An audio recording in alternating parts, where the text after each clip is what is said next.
పాయల్ శంకర్ గారు.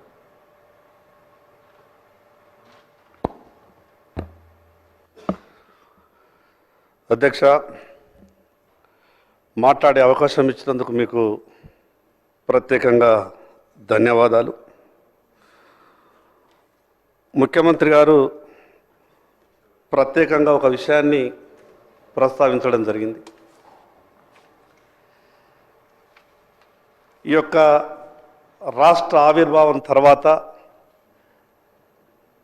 టీఎస్ని టీజీగా చేయడం కానీ, రాష్ట్ర చిహ్నం విషయంలో కానీ, తెలంగాణ తల్లి విషయంలో కానీ, తెలంగాణ రాష్ట్రం వచ్చిన తర్వాత తెలంగాణ తల్లి విగ్రహాన్ని చూస్తే మన ఇంట్లో తల్లిని రోజు ఏ రకంగా చూసుకుంటే ఆ రూపాన్ని మన మదిలో తలుచుకుంటే ఒక రకమైనటువంటి ఆనందం వస్తుందో ఆ రకమైనటువంటి ఆలోచన కలగాలన్నటువంటి గొప్ప ఆలోచనతోనే ఈ యొక్క తెలంగాణ తల్లి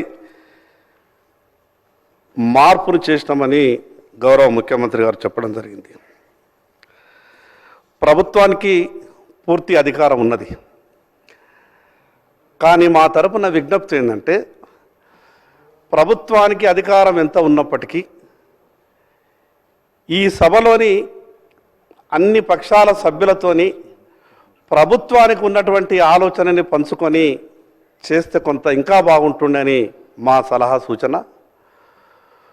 అదేవిధంగా మాకు అనిపించింది, మిగతా అన్ని విషయాలు నేను చర్చకు వెళ్ళను, కానీ ఆ యొక్క విగ్రహంలో తెలంగాణ తల్లి తలపై బతుకమ్మ ఉంటే బాగుంటుండేనేమో అని కొంత ఆలోచన మాకు అనిపించింది. సరే, మీరు ఏ కోణాల నుంచి మీరంతా అన్ని విషయాలని ఆలోచించే మీరు నిర్ణయం తీసుకుని ఉండొచ్చు.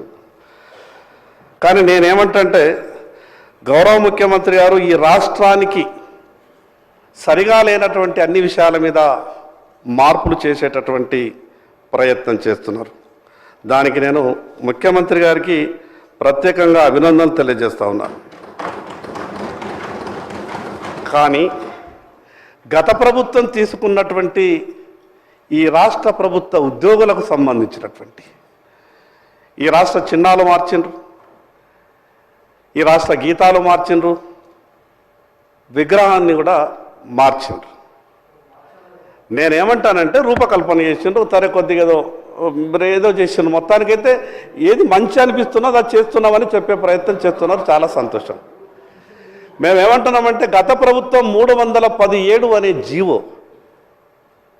ఉద్యోగులకు పెను శాపంగా మారింది. అధ్యక్ష, నేనేమంటున్నా, గౌరవ ముఖ్యమంత్రి గారికి నా తరపున విజ్ఞప్తి ఏంటంటే, ప్రభుత్వ ఉద్యోగులు ఎన్ని పాటలు పడుతున్నారు 317 జీవోతోనంటే తొందరగా నిర్ణయం తీసుకోండి.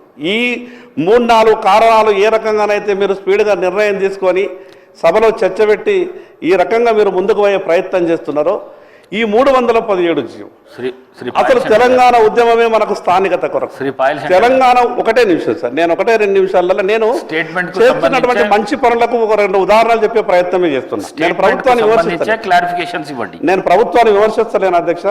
చేస్తున్నటువంటి మంచి పనులకు ఇంకొక 4 మంచి పనులు చేస్తే బాగుంటుందని ప్రభుత్వానికి సూచన మాత్రమే చేయదలుచుకున్నా.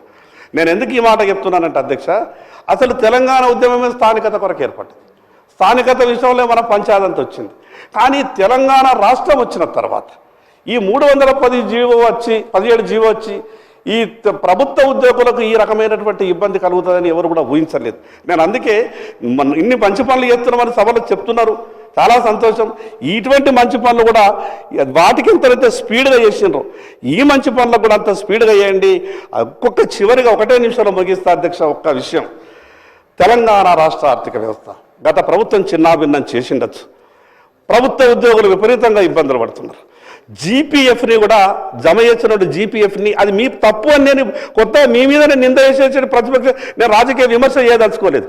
గత ప్రభుత్వం చేసినటువంటి పాపం కావచ్చు, గత ప్రభుత్వం చేసినటువంటి తప్పులు కావచ్చు, వెంటనే ఈ తెలంగాణ రాష్ట్ర ఆర్థిక వ్యవస్థను సరిదిద్ది ప్రభుత్వ ఉద్యోగులు జీపీఎఫ్ని కూడా తీసుకోలేనటువంటి పరిస్థితులను ఆ విషయాల మీద కూడా ముఖ్యమంత్రి గారిని దృష్టి పెట్టాల్సిందిగా మా తరఫున విజ్ఞప్తి చేస్తా ఉన్నాను. భవిష్యత్తులో ఇలాంటి పెద్ద మార్పులు పెద్ద చర్చలు జరిగినప్పుడు అధికారం మీకున్నది, ప్రభుత్వం అధికారం ఉన్నది, రాష్ట్ర ప్రజలు మీకు ఇచ్చిండ్రు. కానీ మిగతా పక్షాల సభ్యుల సలహాలు సూచనలు కూడా పరిగణలోకి తీసుకుంటే బాగుంటుందని ప్రభుత్వానికి ఈ సందర్భంగా చెప్పదలుచుకున్నాం అధ్యక్ష.